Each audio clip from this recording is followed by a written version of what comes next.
Greetings, and welcome to another Joko conversation. I am Brother Youssef, a poet and professor of composition, creative writing, and literature,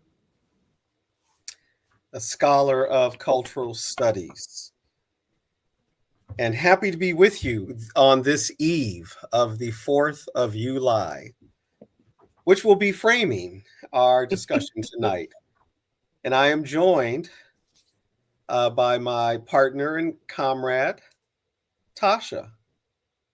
Hi, Tasha. And that would be, hi, am I? You're a little distorted. Okay. That would be.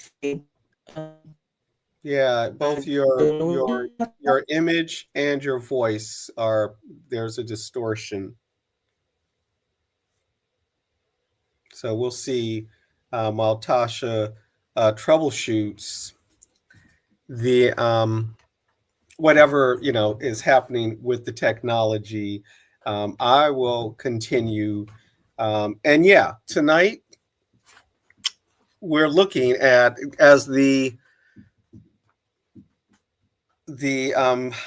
our title suggests, right? The myths of 1776, and really the way in which mythology has been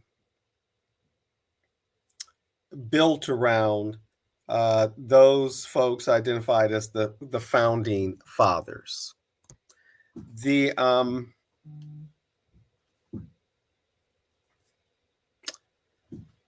Yeah, so I'm distracted by Tasha communicating with me via text, right? It's as she's troubleshooting the tech.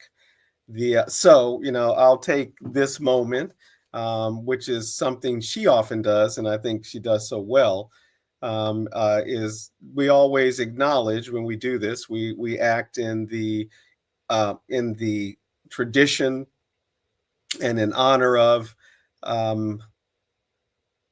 our ancestors, our personal ancestors, our African ancestors, those who have been here in this Turtle Island, this North America, and those ancestors we share spiritually with the rest of the Americas. the rest of Turtle Island, the back of the alligator, the islands of the Caribbean, etc. And we always acknowledge that the work we do here in what is colonially known as the Los Angeles Basin, we do on Tongva land, the unceded lands of the Tongva people. I just recently saw parts of a film that I have to watch all of very soon, where the Hollywood sign is placed by a sign that says Tongva land instead of Hollywood land. The original Hollywood sign said Hollywood land, right? And so it's Tongva land, put together by a local indigenous sister filmmaker.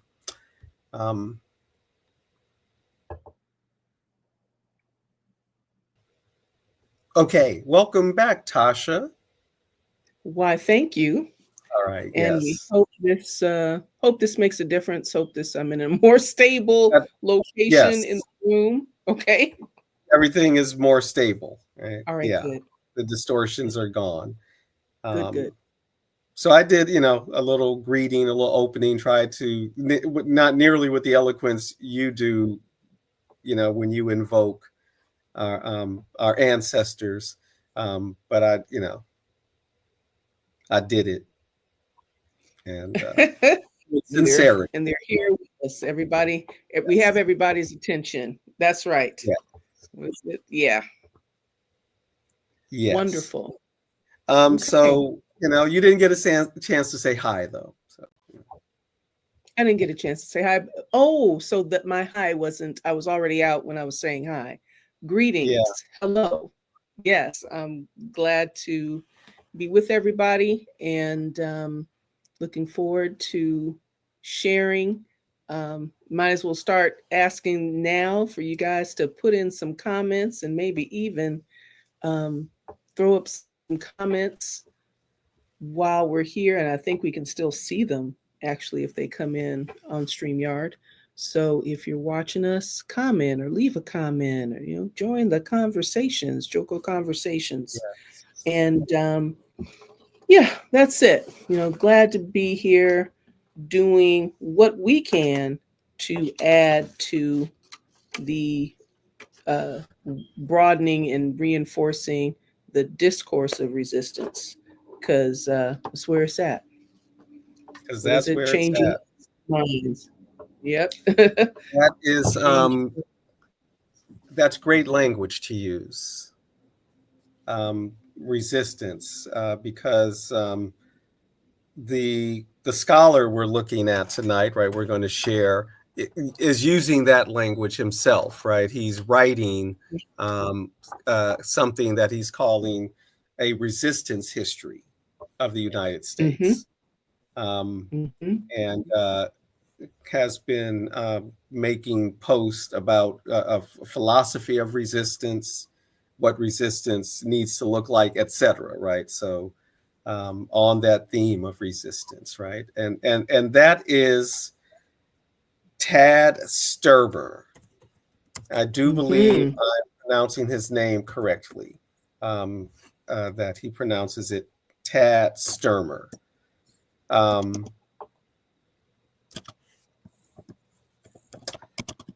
And Tad Sturmer is a professor of history, and particularly public history. And in the videos we're going to share, he has described, what is meant by public history before, opposing it to the idea of heritage history, right? Which is, he identifies as a history of myth making, a history, a nationalist or ultra nationalist versions of history. So yes, Tad Sturmer, a lecturer at Johns Hopkins University, who is currently a guest instructor, guest professor, guest lecturer at the University of Southern Denmark. He is another U.S. intellectual who's actually working in another country at the moment. And that may Mm-hmm. be happenstance, that, the timing of him doing that. Mm-hmm. Maybe that was already underway, or, if he Mm-hmm. started in fall. But nonetheless, I still think, it might be something. Well, already it's a thing becoming more common, right? Um, Mm-hmm.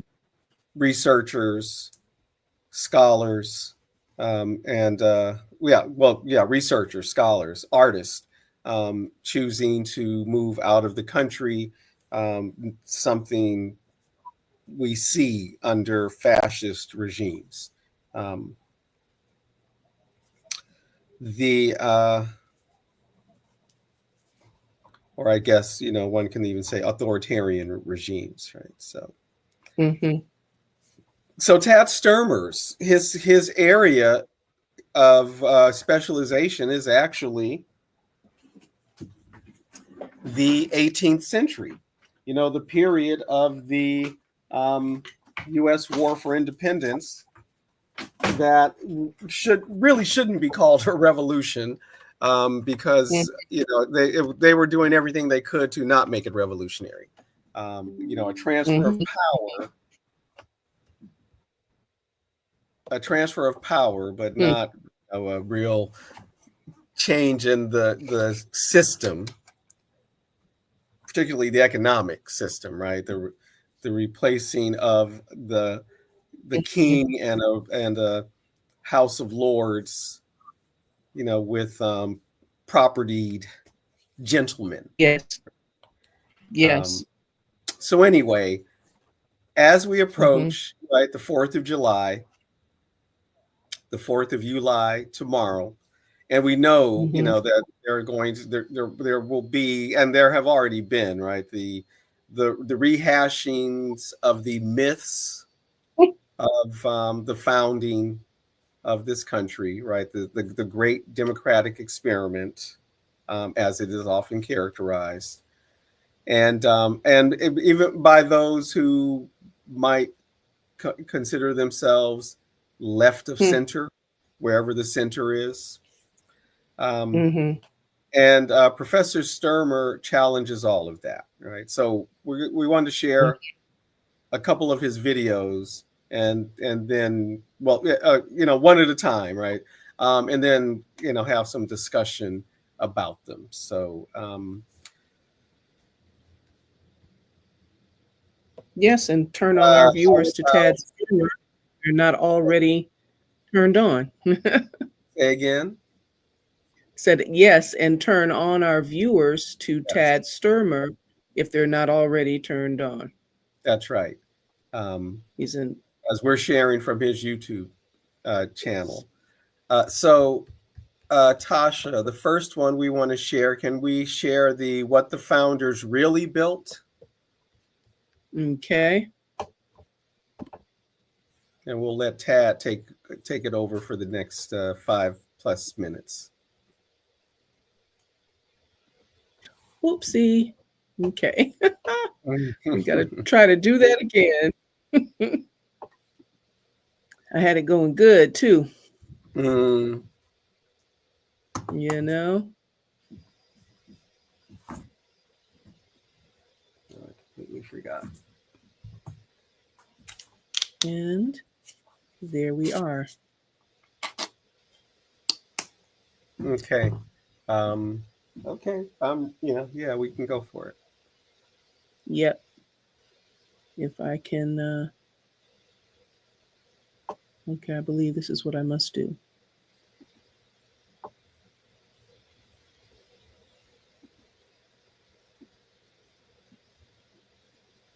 With white supremacy of law students and far-right politicians, but they didn't invent it. They're just quoting the founders. Can we start that? Can you try That's that from the not beginning my again? point. It's not the far right's point. It's not even a radical reinterpretation. Hey, folks, a lot of people are surprised by the open white supremacy of law students and far right politicians, but they didn't invent it. They're just quoting the founders. And that's not the far right's point. It's not even a radical reinterpretation. It's the point of the founders themselves.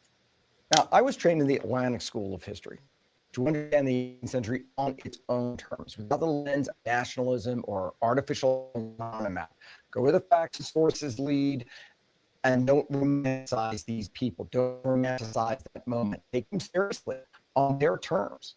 Read what they wrote, study what they wrote, understand all of the things in the context of the broader world they lived.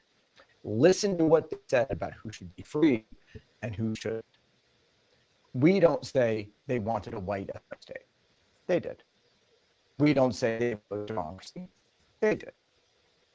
We believe people were inferior by nature. They did. We don't say they believe only free white persons should ever be citizens of the United States. They did. Oh, we lost Tasha and the video as we started having that interference again, and I'm not sure, why that is or why it happened. Let me see if I can fix that myself. Something that is not going to work. Yeah, I don't know what that is. Okay, Tasha's back, or will be back momentarily. Um, there Tasha is. All right, let's get Tasha back up here. So See what we can do. okay. It dropped Okay. off. Yeah, yeah, it was starting to distort also. I'm not sure. Maybe we're being jammed or something. I don't know, by the Dominion. The Yeah, something, just is not working. You Uh, can try it again. that is also not letting me share from my screen either. And that's my computer is doing something that's not allowing that. And it's let's see. I'm gonna give it a try again anyway. No, it's not gonna let me do what I'm trying to do. Yeah. And that's not even what if I do, see, I can't do that, right? I'll try anyway. Hold on a sec. Let's see if it shares. No, it doesn't share. Okay.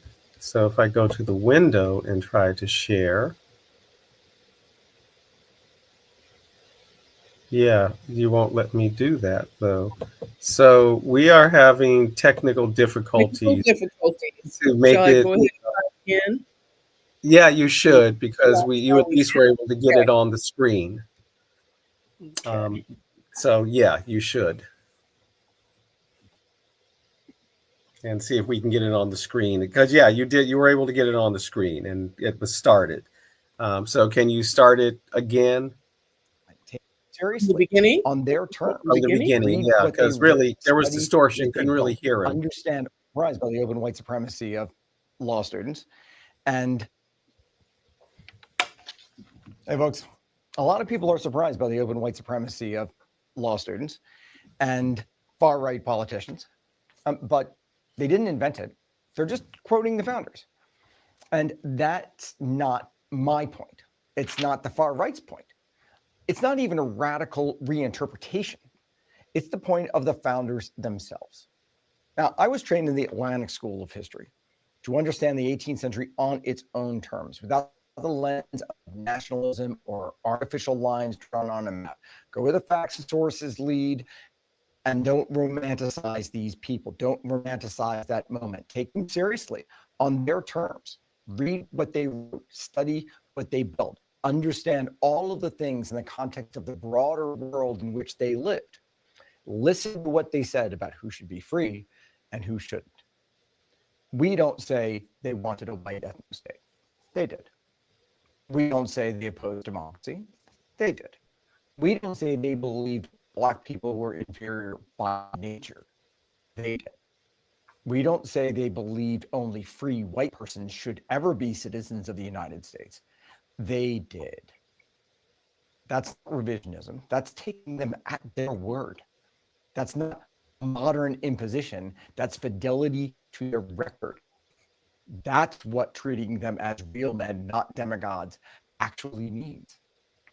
The American version of the Enlightenment didn't portray liberty, it just redefined it. It re-engineered ideals of freedom, equality, and virtue to function within a system that required the abuse, the exclusion, and the dehumanization of others. The Patriot, especially in the South, didn't wrestle with that contradiction. They didn't lose a moment's sleep out of it. They resolved it by deciding that liberty for some required unfreedom for others. And they built a republic on that logic. They made peace with slavery easily. Why? Because it made them money. They dismissed indigenous sovereignty because land meant nothing. At every moment, inclusion was possible. They no. Not because they didn't understand equality, because they did. And they were afraid. They would remain in charge of choosing who it should exclude. So what do the apologists do with that? They come into my comments, they come into my seminar, they say, well, they were complicated. But that's the language of abusers, folks. That's what every white man in power wants to hear about them. He's not cruel. He's not wrong. He's not a criminal. He's just complicated. Oh, we lost Tasha again, but we got through most of it, right? Which is should be able to give folks a sense of where he's going with it. The founders, those men of the 18th century into the 19th century were quite deliberate in the kind of society they were trying to create. And they did indeed attempt to create a white ethno-state, but a white ethno-state that from its very beginning had non-white residents. The indigenous,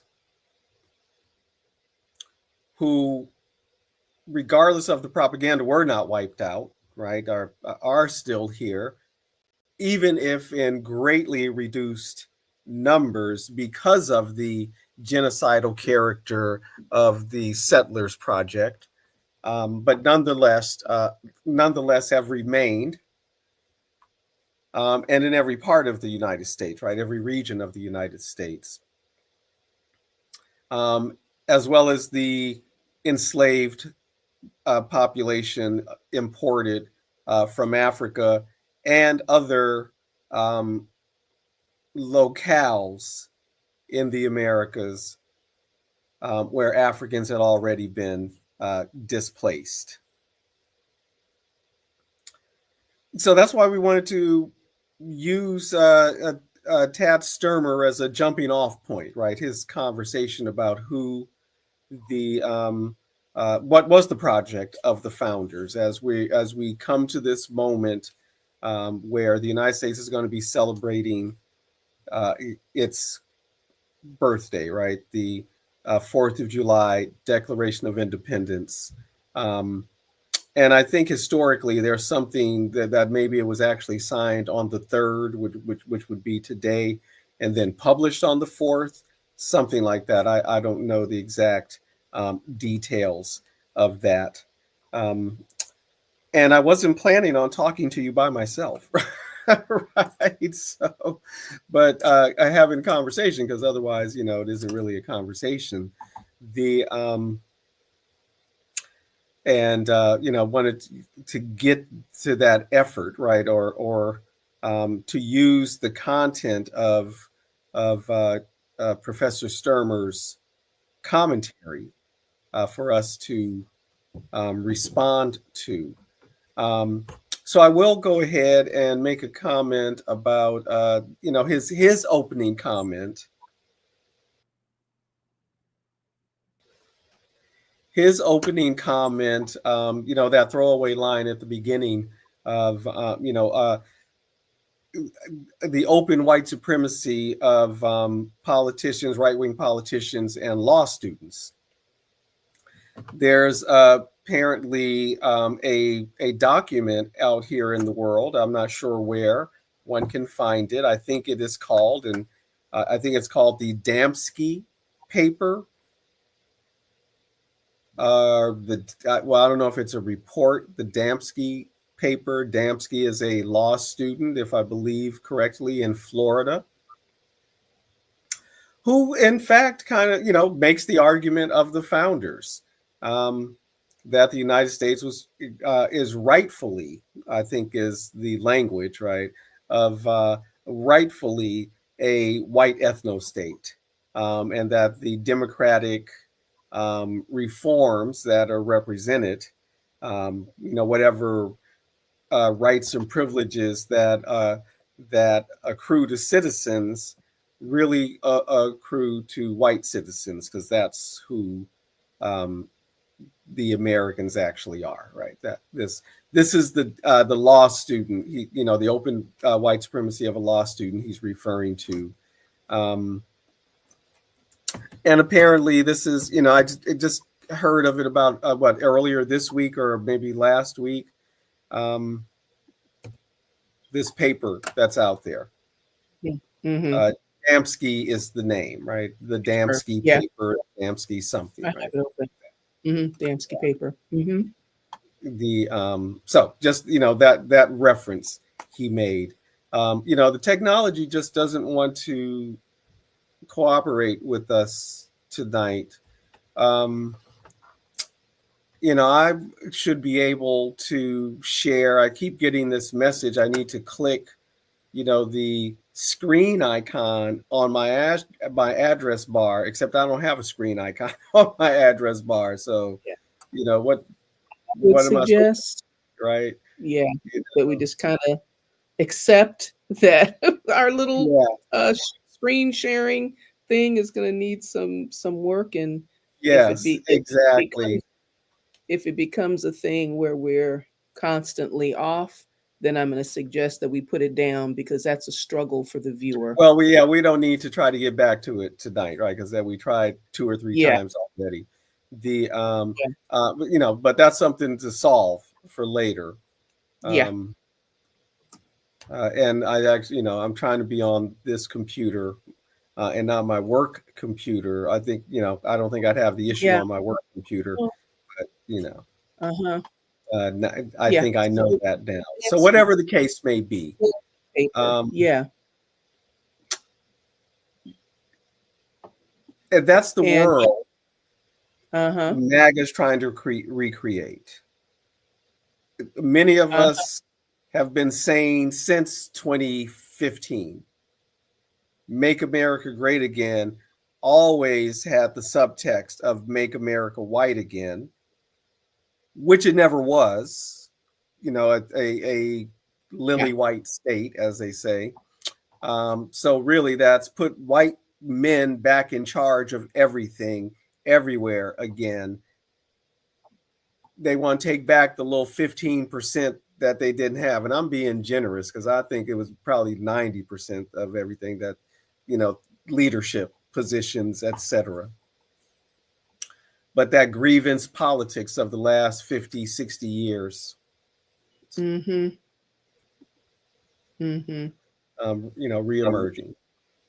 And there's a lot to, there's just a lot to grab onto, right?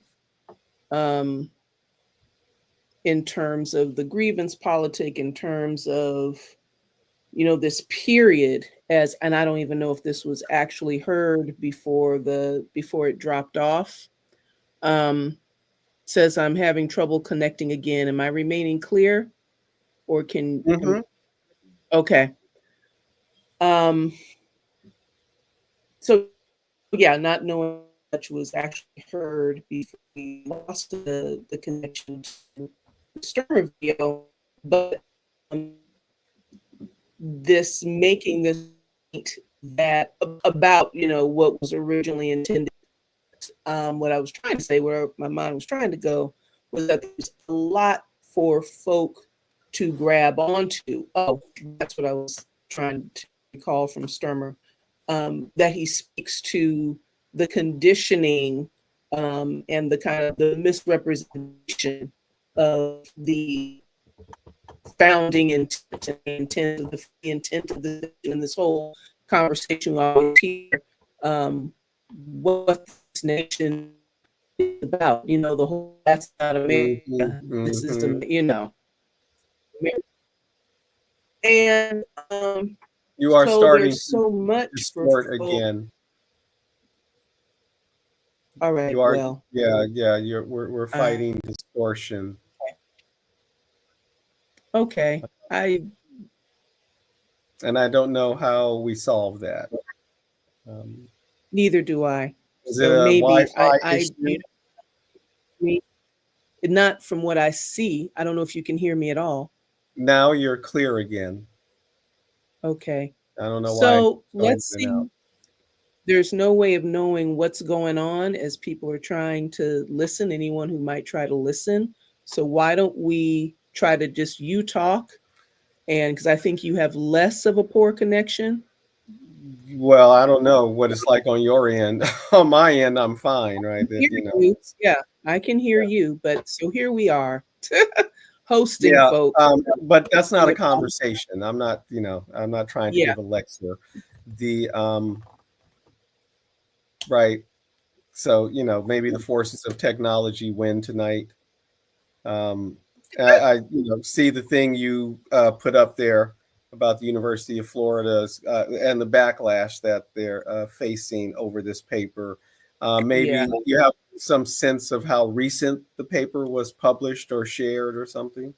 It was either I'm gonna look and see. Let me look and see.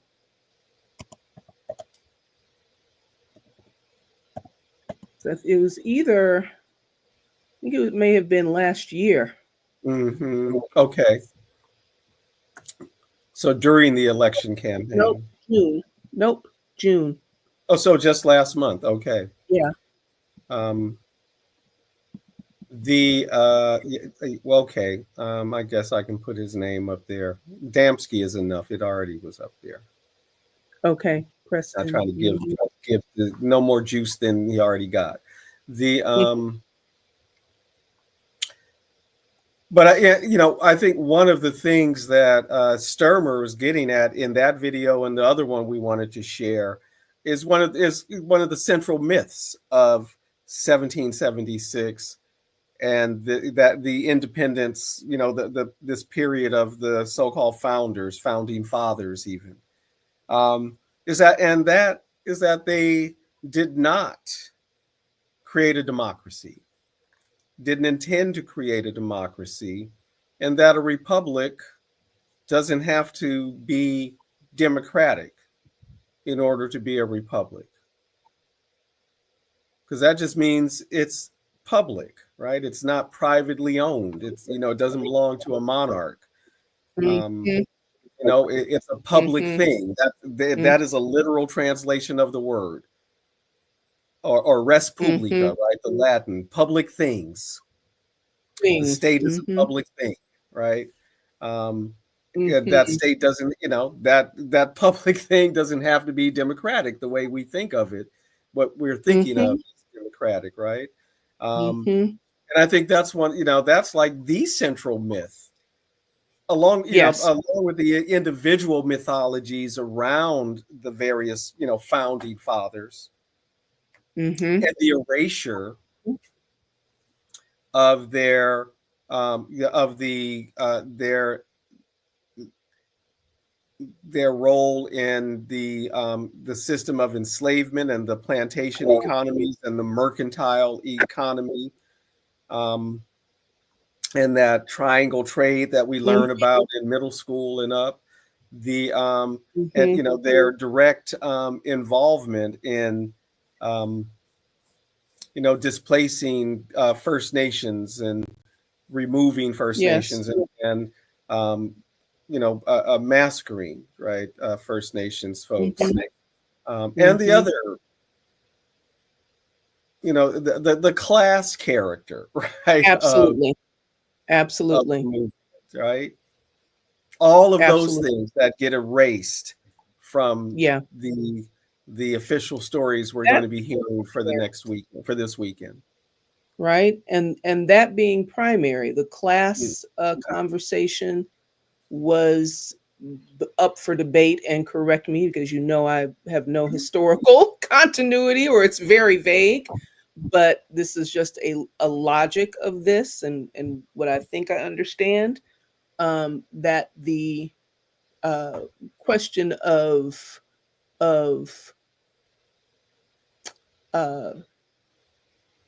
legitimizing the unpropertied white male as a citizen, as a participant,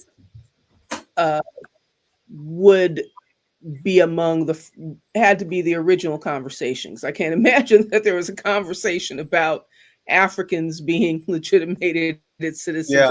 That came much later, not from the founders, right?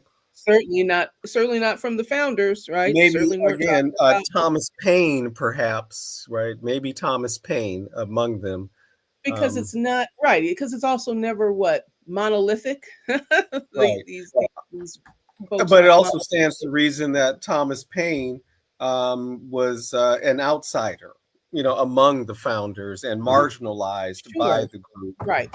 And all that, right? And also, and again, this is Tad Sturmer's work, as he recently did a video on Thomas Paine.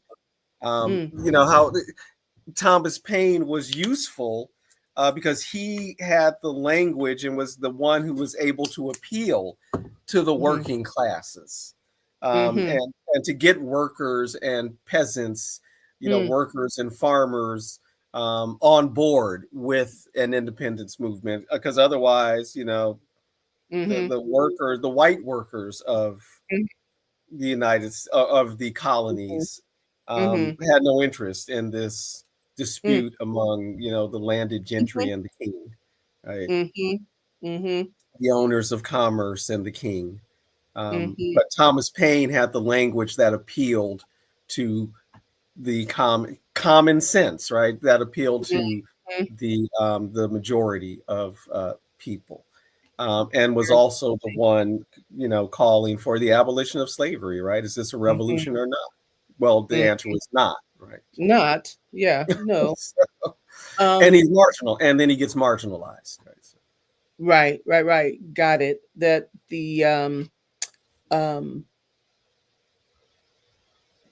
the issue of that remains, that remains this kind of eternal issue of the problem of the white working class, the white non-aristocrat, the white non-elite, constantly kind of going for the okie doke of the illusion of shared power through shared whiteness, and an illusion. It's partly smoke and mirrors, and it's partly breadcrumbs of participation that reinforces that illusion, right? With that whole creating of that, or expanding opportunities to become part of that middle class experience, with I always refer to it as the Levittown phenomenon, and the GI Bill phenomenon, and the whole kind of, and all of the kind of propaganda that went with that to create this American dream of social mobility in the specific ways, right, that it has been mythologized, and that we understand it. So, and you hear a lot of that, certainly a lot of that conversation now, Hmm.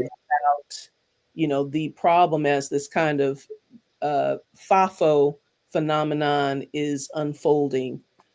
Um, and there's a lot of, conversation about, so what do these Trump voters think now? And what are the, and now it's hitting them and da da da da da. Hmm. Right. The conversation about voting against your self interest, Right. uh, because you think, here it is. This is going to be the time when we get our piece, and just wait, what do we say? White supremacy is a hell of a drug, Hmm.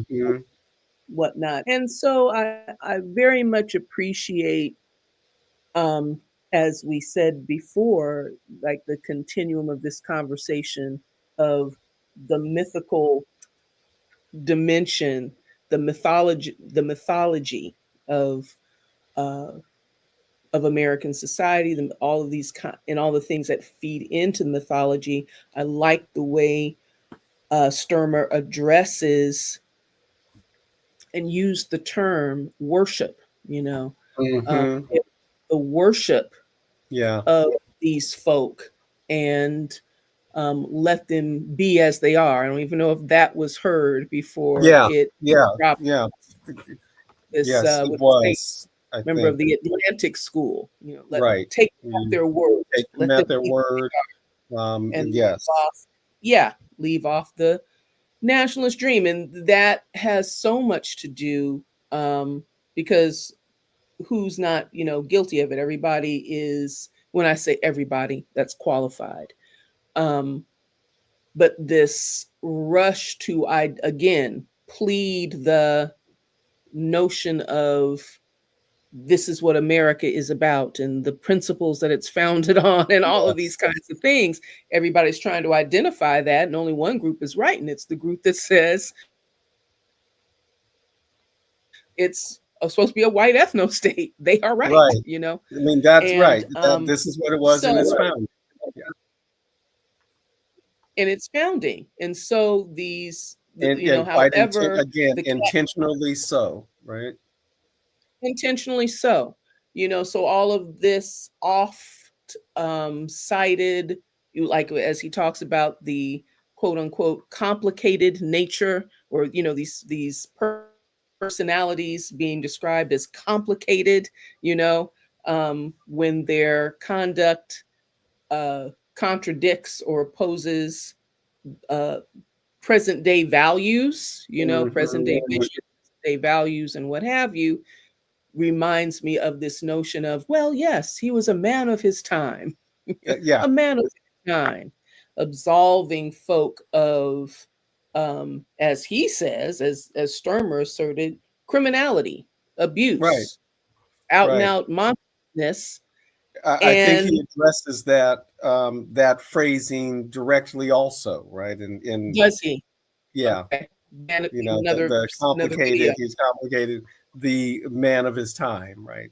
the man Yeah. of his time, and I very much appreciate a scholarship of disproving this mythical innocence of wrongdoing because Right. of something, or The it's kind historical of this period. Yes. the anti-evolutionary picture of, that Hmm. we've somehow grown out of and become something different.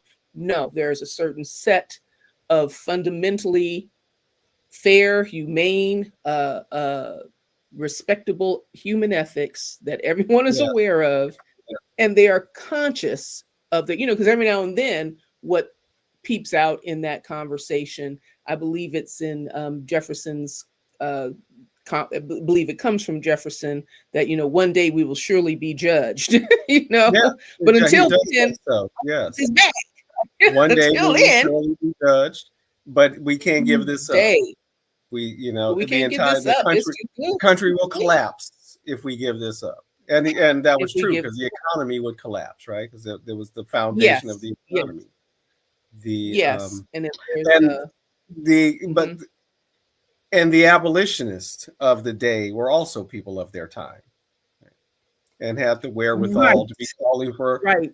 abolition, right, and human rights. Right. That language is already being used in the 18th century.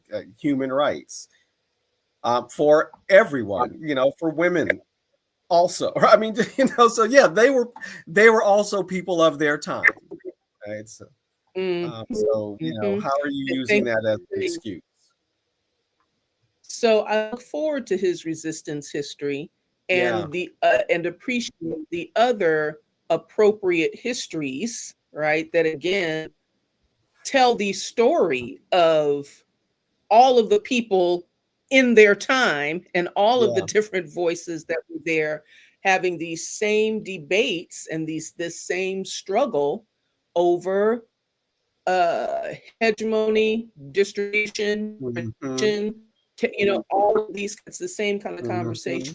And to see that in real time, I think is really, really profound. Has a really profound psychological effect for the activists, for the would-be activists, for for the citizen, for the person on the planet, to not imagine that this other narrative that we're up against, whoever the we is, up against these almost insurmountable historical forces of domination that have always been, you know what I'm saying, this notion that um you're just barely squeaking through, and the flood of domination is always there to wash you out, when their resistance is no new idea. Resistance didn't just start and is, at the the threat of being neutralized or whatnot. It's that voice has always been there, and there's always been resistance. Yeah. So I know one of the things that I've become familiar with through engaging Tad Sturmer's, brief lectures, and I'm looking forward to reading his work. Is first of all this self description that he has as a public historian and doing public history. Mm-hmm. Something I've heard him define, but I don't feel confident in trying to repeat the definition. But Mm-hmm. this self-designation of public historian, along with other historians, right, of that school, I guess, right, public historian, and that Mm-hmm. among these public historians, this this reperiodization of U.S. history that I really Mm-hmm. like, right, in terms of understanding U.S. history. This period that is going to be celebrated tomorrow, that's has Mm-hmm. already been, the commercial celebration has already started with the 4th of July sales and the fireworks sales and all that, right? And then tomorrow Mm-hmm. we're going to be picnicking and going to fireworks shows, etc. The Mm-hmm. that period, the period of the founding, through the Civil War, being identified as the First Republic. And this is language that has explicitly not been used to describe the U.S. Republic, which imagines itself as this kind of continuous project. But that Mm-hmm. continuity is mythic, especially in the face of something like a civil war. So, so Mm-hmm. these public historians are describe what they call the First Republic, right? This white ethno state of Mm-hmm. 1776 through 1865. Mm-hmm. Um, what Sturmer calls a failed ethno-state, white ethno-state. Mm-hmm. And that the Civil War, or what emerges out of the Civil War, well, actually, let me back up to say that what the Confederacy was fighting for was to maintain that first republic, Mm-hmm. the very republic that these founders founded and that they would have wanted to protect. That the seal, right, the national seal of the Confederacy, the Confederate States of America, is General George Washington on horseback. General George Washington, the Virginia planter, Indian fighter, is how he makes his military reputation, such as it was, Mm-hmm. and enslaver, buyer and seller of human beings, right? Mm-hmm. Mm-hmm. And yes, that's exactly who Jefferson Davis, Robert E. Lee, and the other Confederate elites. That's the republic founded by people like George Washington, Thomas Jefferson. The folks that are going to be celebrated. Mm-hmm. That's the first republic, the white ethno-state founded on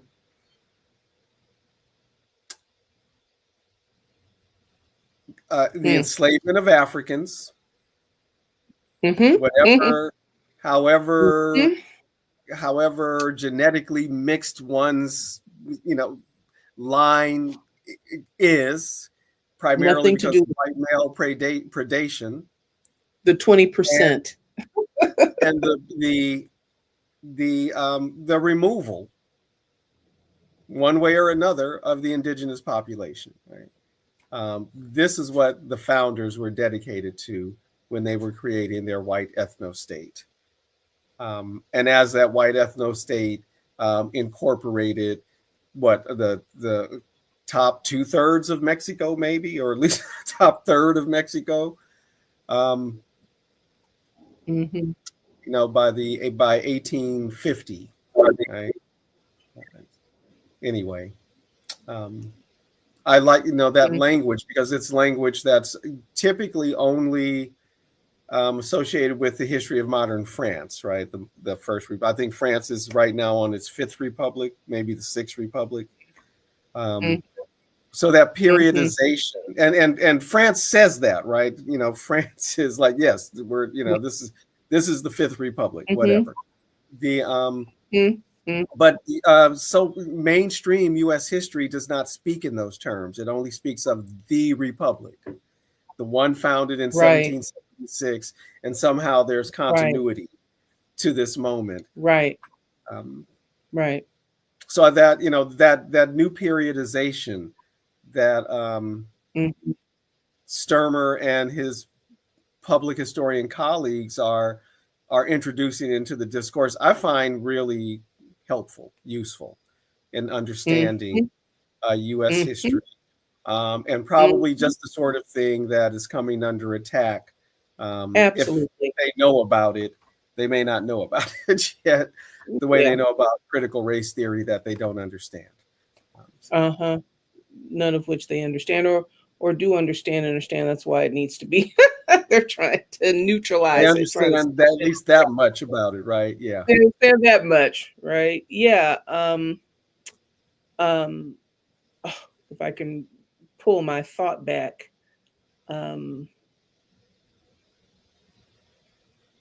Continue to talk. I don't want to have the white dead ethno-state. About the white ethno-state that they're trying to recreate in this moment. Yeah, that I think there's a lot of, when you were talking about France and its many republics, and it's that kind of self-awareness, of self-consciousness and self-awareness of being, of the politic and the governance form being an ongoing, malleable, engaged process. And it's a very matured,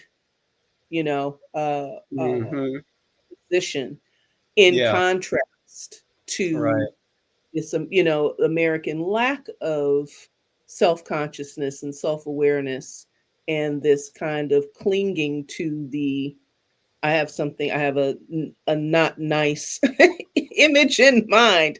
So just kind of clinging to that notion of originality and continuity, and this is the one and only, that is like symptomatic of that like general lack of political sophistication, Yeah. sophistication, and lack of that. Because then what do you do, right? There's like, it feels like, there's this fear that, oh, well, if the founding fathers, we're doomed. And I'm thinking about, um, uh, I have in mind as I'm saying this, kind of our, people of color who have some kind of investment in identity Hmm. in the system, and how, and how the system has worked, and all of the language that goes with that, Yeah. ends up being some foundational Black American kind of a thing. And Yeah. we have this social mobility, and we've heard a young man say it earlier today as he's looking down. His TikTok video was about looking down the looking into the mouth of uh, attacks on Afro descendants citizenship, right? He's like, are they coming for us next? Because we heard him say this and we heard him say that, and da da da da. And at the same time, he's like, because we've proven that we can assimilate without any irony, with no irony. You know what I mean? Right. It's like, we've proven that we can assimilate. This kind of still caught up in this kind of Eh, aspirational, exactly the exact language to you. Aspirational. Right. we shall overcome kind of a thing. And yeah, that is part, which is an acceptable script in the Yep. myth for Afro Yep. descendant people Exactly. and all Hmm. people of color. And How others. well, look Exactly. how we feel. And that's the And goal, others. And the, you the know. the aspirational possibilities of the democracy, right? And And right, always the possibilities and the potential, and you can if you work, and all of if all the rest of if they those would things. just follow their creed or whatever, right? And Yes, look at what it can be, and all of that, and all of that. And rather than this sense of, so there's trepidation, if the founding fathers were in fact not having, we can only hold up Abraham Lincoln so long or whatever. In fact, we're not looking forward to my full humanity and participation, and this wasn't their intent, then what do I do? So, agency, the problem of, or the question of agency, and being agents of a process rather than subjects in a process, right? And yeah, and I think that has everything to do with political sophistication, and yeah, and yes. the erasure of resistance histories, the Hmm. not telling of why people don't understand, no, don't vote against the unionization for your company. Don't go for the right to work bullshit, because you know what I mean? An 8-hour day isn't given. Child labor protection laws aren't given. Hard fought and won battles, Right.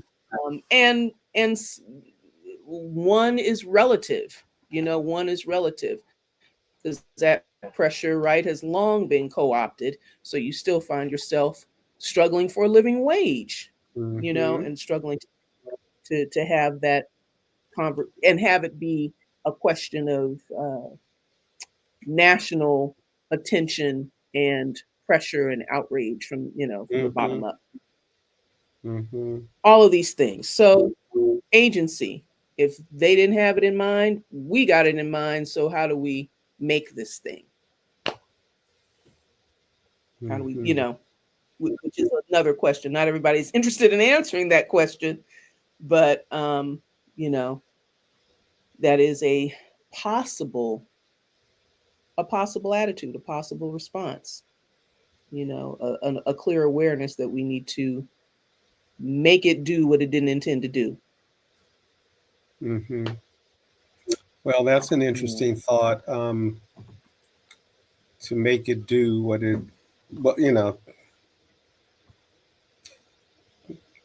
yeah, it's an interesting thought.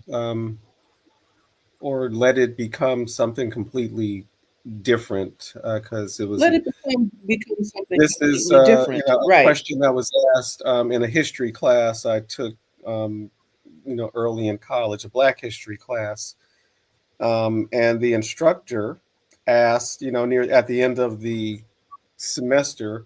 So the project, right? The project of the United States, was it worth it?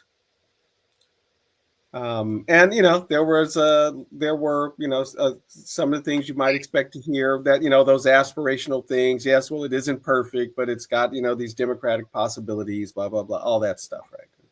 The very things, the very mythologies that and really, because people don't have the alternative histories, or I should not even really the alternative histories, but the deep dive, facts of history. And so going to the mythologies around these founders, their vision, the democratic possibilities, right? So in this class of primarily Black students, in a Black history class, with a Chicana instructor, because at that time when the class was created, there were no Black instructors, right, at Mount San Antonio College that could teach the class, or in the history department. The But I said no, it wasn't worth it.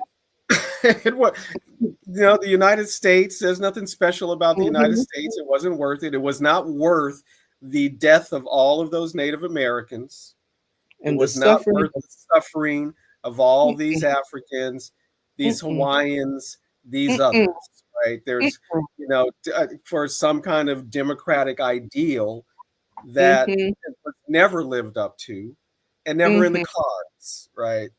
Because again, the point, one of those points that Sturmer makes again, and one of the myths that needs to be busted. The founders that are being celebrated right now did not intend to create a democracy, and especially the kind of democracy people think about in the modern day, with that is to say, the contemporary idea of a universal franchise for all adults, Right. And engagement in decision making over policy, domestic policy, foreign policy, the will of the people, right? Was not their intention, because those weren't people. They were the only people, right? They intended a white ethno state run by and for propertied white men in a democratic fashion amongst themselves, right? A democracy for the few, right? An oligarchy, right? I mean, this an oligarchic republic, very much like Rome, right? I know Rome, you had the patricians and the plebeians, and the plebeians could elect the consuls, right? The two consuls every year, but the consuls were from the patrician class, as far as I know, and there were breaks put on how democratic things could be, and the same, and again, Rome is their model. Rome is the model. It's called a republic, right? Right. And right. is the model, and the architecture of the period, the neoclassical, era. It's Roman architecture, right? The neoclassical fashion, women's fashion, I think were to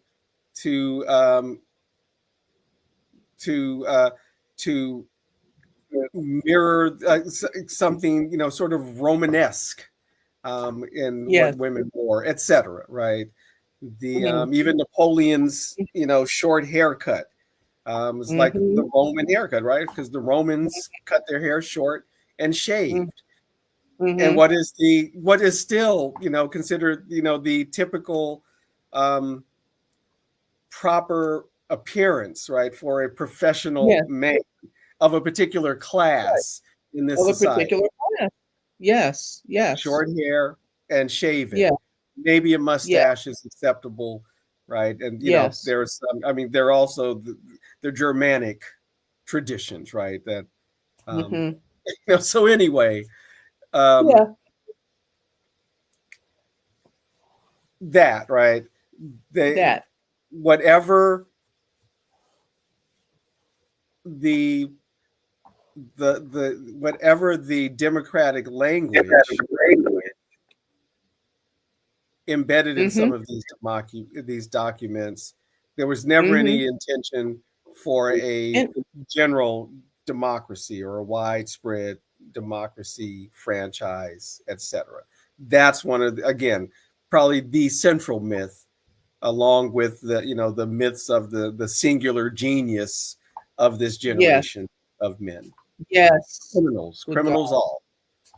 Yes. Criminals all. And just of a particular class, Mhm, having particular means, having a particular uh presentation, but no different mhm. than the corporate criminals that we're dealing with today. Um, and yeah, so calling for that attitude of agency, and that calling for that attitude for all of these things that um, getting free, oh, of uh, the singular genius of these people, and the notion that democratic functioning is the singular genius of these people, which I think is a notion, because one always has to repeat, you know Yes, what it I'm is. saying, that Mhm, as you just did, this is after a Roman model, or this, the notion of the uh, democracy as a Greek concept, and derives there. But the concept of power sharing representation is not unique to uh, uh, this culture, you know. Um, and so there are models right. Or for or what is conceptually called the West. the West, precise, which is really what I should have said explicitly and to be clear. Um, and so, yeah, there are, models and strategies for power sharing and wealth distribution and labor management. You know what I'm saying? That's obviously some of Yeah. these Western democracies are attempting to realize among their population on the loot of, of extraction, and all that being understood, Mhm, but attempting to create societies some kind of uh, appropriate distribution, some kind of care for the population, satisfaction for the population, and all of those things, ensure some kind of uh, satisfaction for the non-aristocratic parts of the nation, and mhm, indeed mhm, trying to cultivate, what I'm saying, and mhm. cultivate, trying to, what is it, child disparity, trying to move toward, reconciling disparity Hold on, with, slow down, through slow down. all of these things. Agriculture. Can you hear me? I can hear You you. you started distorting again. Can you Okay. back up a couple of sentences? I mean, that's hard. Um, Yeah, you it's started all right. distorting right about the point. You began to talk about systems of shared governance, shared decision making, Mhm. beyond West. Yes, yes. Okay. Well, suffice it to say, there are models there, and also that it's necessary to move away from the notion that that is a uniquely Western idea. And then I Right. simply said, but there are other Western democracies, folk who are, nations that are Western and attempting to do democracy that have a much greater success than Mhm.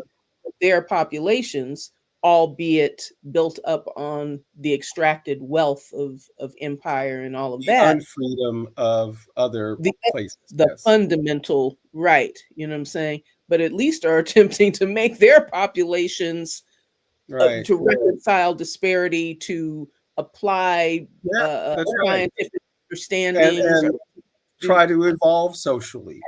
and trying You to know, evolve socially. and that I think probably, you an advantage that France has in being able to be self-aware, right, to Yeah, name its republics, is a longer history, right? A history of more than a yeah. 1,000 years, of a notion of a Francia, right? And um, that Hmm. probably helps, right, with that Hmm. self, Hmm. as with some of these Hmm. other Western democracies. Um, Hmm. Hmm. although although in what's now called the Americas, where there are Hmm. democracies, or attempts at democratic rule Hmm. younger than the United States, Hmm. they make more successful attempts, right, often at Right, being democratic, especially when the right. United States isn't intervening and Sharing, holding up right. the most And sabotage. authoritarian, you parts of the society, right? Yeah, yeah. And so just stepping a little bit outside of that box, Hmm. which so uh it is so fascinating. It's the only word I can call, but a wonder is that Hmm. the people who are, uh, have gone through these educational processes have clearly Hmm. been exposed to some dynamic ideas.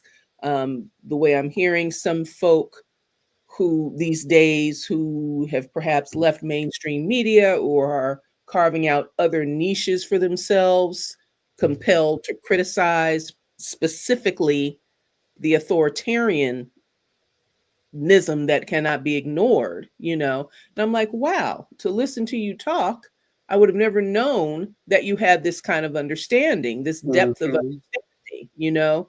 And yet that kind of depth of understanding, um with that kind of depth of understanding, those same folks still clinging to you know these kinds of mythologies and this kind of Hmm. uh, uh, magical political thinking. Is that what Hmm. it is? Hmm. So yeah, good. Let us move on. And uh, you know, in any event, what I was really trying to say with that is step a little bit outside the box, and there's all these kinds of things to talk about. And this is my last comment on that, um, Hillary Clinton's retort to Bernie Sanders raising the issue of, you know, in his first campaign and plugging away at democratic socialism as a concept and pointing out all the other Western nations are doing this, that, and the other. And all Hillary Clinton had to say, well, we're not other nations, we're America, and just that whole, we're America, you know, and Yeah, yeah, the jingoism. uh, the jingo is, well, right, yes, the retreat into the yeah, so the ethnic magical, cheerleading that they used to right, clear us up, that accuse us of. um, nothing grounded in evidence or empirical, material reality, but just the assertion of False the flag. unique character, right, the Yeah, exceptionalism of the United exceptionalism. States, right. America. um Yeah, you know yeah, you're yeah. you're right. You're America, the great Satan. That's why you call it great Satan. Well, You are yeah, unique in that way. The you know, Yeah, so, you that know, interesting. stuff, right. um but the general the general public, Mm-hmm. and are immersed in a mythological environment, right? The myth runs 24/7 one way or another. This is, I thought, one of the profound insights, if I can use that phrase, in sister's name, Marimba Ani, Yeah. in Urugu, Mm-hmm. was the way, the propaganda of the city, right? The propaganda of the city, the way Mm-hmm. in which, founders are memorialized, right? And I was thinking about that, like, yeah, if you're traveling south, right, you hit Washington, Adams, Jefferson, right? The first three Right. presidents of the United States, Right. right? And Right. the many Jefferson parks, Washington Right. high schools, etc. Right. Washington universities, the the colonial era image, the independence era image used in logos of Yes. companies, right?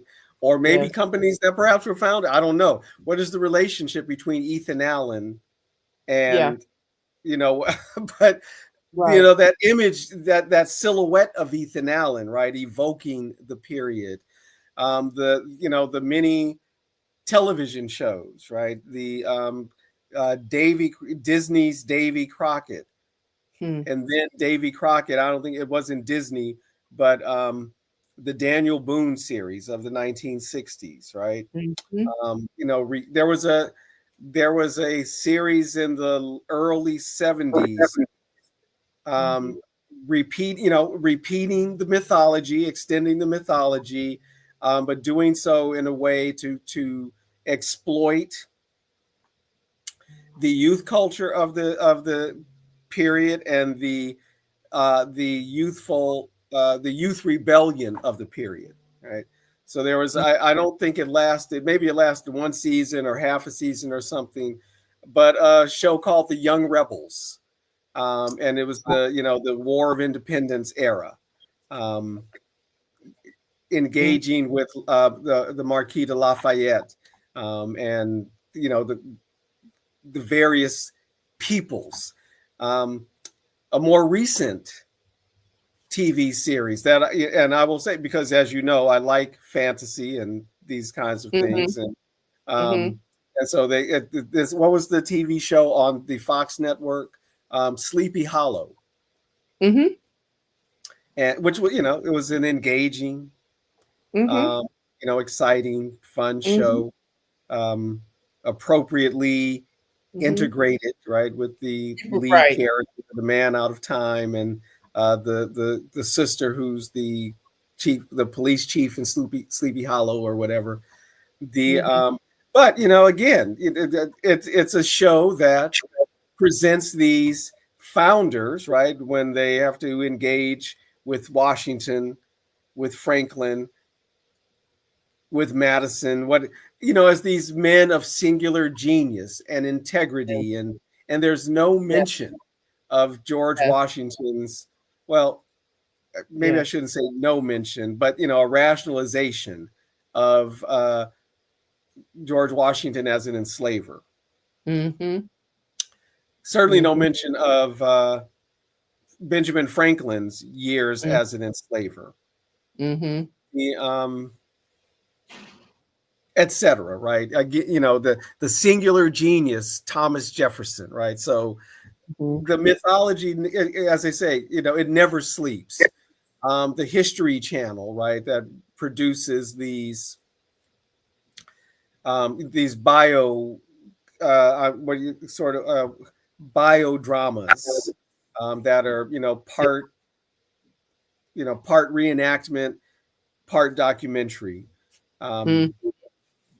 That can, even sort of talk about the humanity of the folks, but always in some sort of reverential, or he was complicated, man of his time, kind of. Yeah. So we're Yeah. surrounded. So we're surrounded by it, right? All these Yes. various aspects of the Yes. society. Yeah. The New England Patriots football team, right? The Yeah. entire, the mask. It's so all we're surrounded by the rehashing of the myth daily. Yes. You cannot escape it, even when you're attempting to. You can be aware of it, but it's everywhere. The names of cities, the names of schools, the names Right. of streets, the sales, the weekend sale for the holiday, that the patriotic banter of sports announcers, sports Yes. broadcasters. Yes. What are those things? Soap operas. I mean, it's everywhere, right? That we are Everywhere. surrounded by the myths, and the myths are presented as the reality, right? And the constant presence of the flag in the background. And the constant presence of the flag. Yeah, Constant pleasant presence of the flag. I don't know if it would be, I would look at it, a series of various films, just pick them out of, and wait for it. When is the flag going to show up? When right, and where. And right. yeah, so we're soaking in it. We're soaking in it. And And it is, and what is called the left in the United States, including mhm, the real left, often in the United States, mhm, repeats the myth, right? Because mhm. we'll repeat the mythology around the special character of the United States in its founding and the aspirations of the founding Mhm, document, right? mhm. To live So, up to. and in doing so, undermine, leftist politics. I mean, if you can't, you got to be real about what this country is. A settler colonial founded to be a white ethno state, and been struggling with that, and currently Yes, vigorously trying to reinstate and reinforce that. yes, yes. Something that fundamentally cannot be done. You know what I mean? That's the Fundamentally cannot be conversation. done.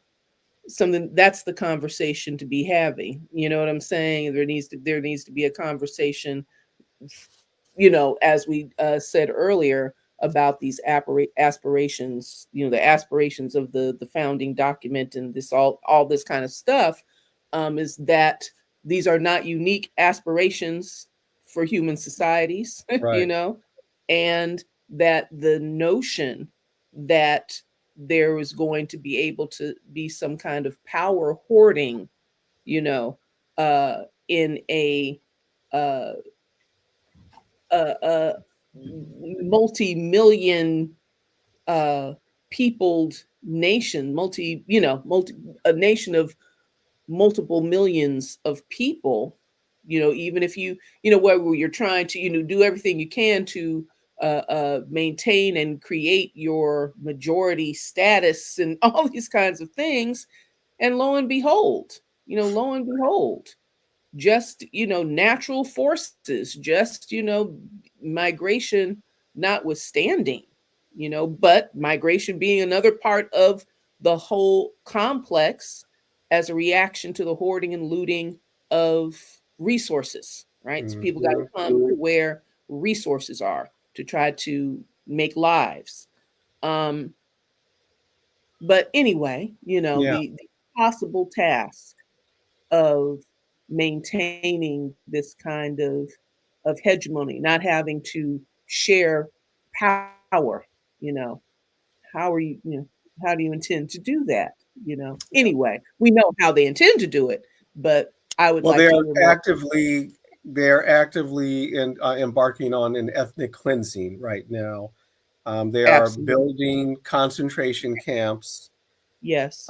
and they are attacking. Well, the 14th Amendment is under attack, and Yes. that does mean we Black folks, immigrant Absolutely. or not, Absolutely. um, because Absolutely. it may have never existed, but there is a sector that feels they have the mechanisms now to make it exist in the way they want. I Yes. don't know what you're going to do with the Hawaiians in Hawaii. I mean, I don't know. Oh And no. already you have already displayed. There's already a larger Native Hawaiian population in Las Vegas than in Wow. the Hawaiian Islands, Wow. because that's what imperialism does. That's what settler colonialism does. There Mm-hmm. might be a larger. There might be. I don't know for sure, but there may Mm-hmm. be a larger Palestinian diaspora than Mm-hmm. Palestinians in historic Palestine right now. Mm-hmm. Mm-hmm. Occupied territories Mm-hmm. and what is now called the State of Israel. I Mm-hmm. mean, this is part of, Mm-hmm. I mean, we see how many Africans live outside of Africa, right, as part of this process. Mm-hmm. Um, Unlikely to be able to get away with it, though, because of what it's going to take, the massive industrial effort. You Yes. can't do it under cover of night, right? It's already Yes. being blasted everywhere. That's Yes. No, you uh, cannot. the prison boom, right? It is rooted in this. Mm-hmm. But they're Mm-hmm. trying. I mean, that's the point, Yes. and particularly under the guidance and leadership of one Stephen Miller, they are trying to ethnically cleanse the United States And to create a white ethno state. that never truly existed. Even if it was founded as a white ethno state, Yeah. there are, there was still always this large African population, in some Yes. cases a larger population in a given state than the white population. Yeah. Yeah. There remain the First Nations, Mm-hmm. including those indigenous people that Mm-hmm. are called by their national names rather than Yeah. their tribal or ethnic names, like Yes. Mexican or Right. Guatemalan or Right. Honduran or Nicaraguan, Yes. etc. Right? Yes. Um, Yes. Yes. I mean, and the no, only some these effective mechanisms of control. One of the uh, major effective mechanisms of control has been that racial hierarchy, which they did not practice in such elaboration here, because the one drop is just much more stark, much more of a dichotomy, you know, but has served in other areas for, political division and maintaining a white hegemon, a white mm, hegemony. But yeah, so more uh, discourse, more uh, pronouncement about the impossibility of the task, not the that there will not be that there is not growing, and there will not be an even greater brutality and a greater, but is that going to achieve the task? What kind of problems are going to be created along the way? It's huge, uh, already creating huge administrative problems and huge economic problems, So yeah, anyway, anyway, that's right. yeah, we know how So they think. we've been at it Yeah, for an hour and a half. and it is time. We can go ahead and close out. No, we were talking about, we know we want to talk about this, right? The myths of 1776, and particularly over this next year, with the 250th anniversary of the founding coming up next year. We can expect all of this patriot talk. Oh, Mm-hmm. excuse me, and patriot mythology to Mm-hmm. be on ultra full blast over the next 12 months. Mm-hmm. I mean, Mm-hmm. crazy stuff. Um, Mm-hmm. so let us be prepared for Mm-hmm. that.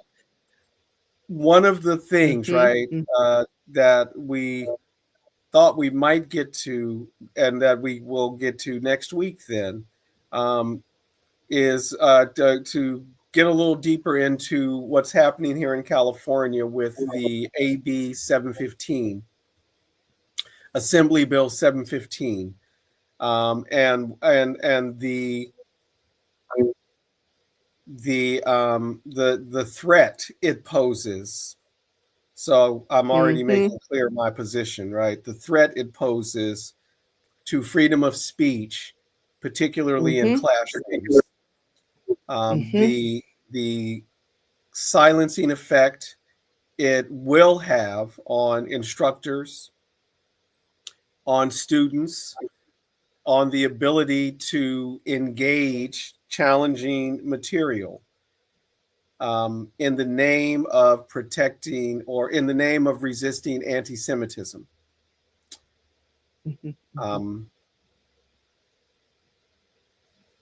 As a special category of racial discrimination, hatred, etc. And it's very problematic. One of those things that might sound good. Yes, none of us, want to promote anti-Semitism. But yes, but it's there are ways to do so without silencing silencing critics of Israel, teachers and students, particularly in an educational setting. And so we want to come back to that. And that was a question that was asked by, I think, Brother Don Hammond a few weeks back. And we didn't have an answer because we were unprepared to answer that. But we've been doing a little homework since then. So we will, we'll come back to that conversation.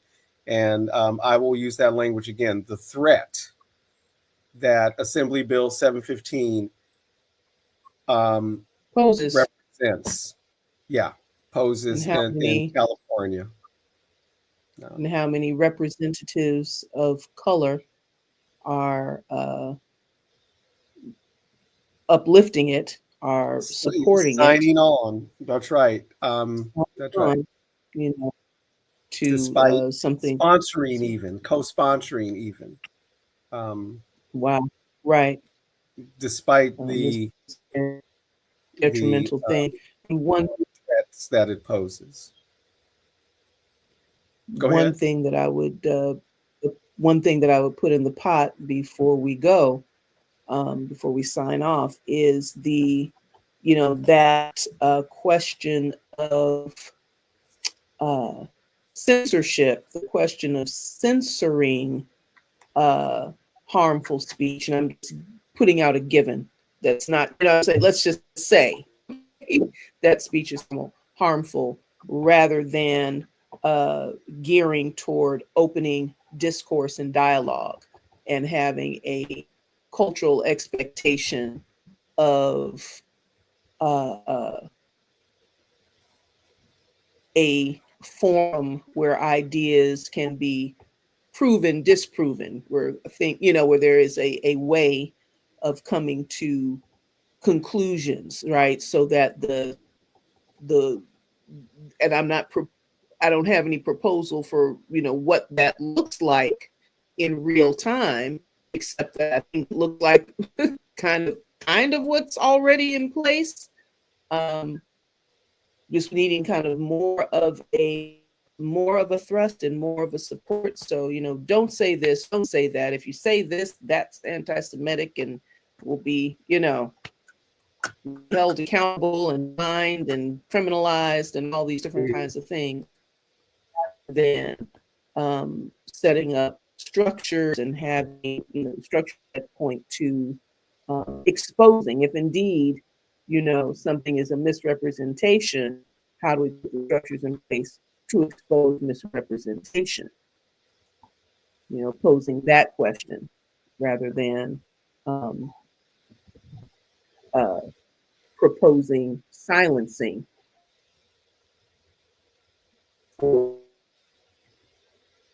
You're distorting again,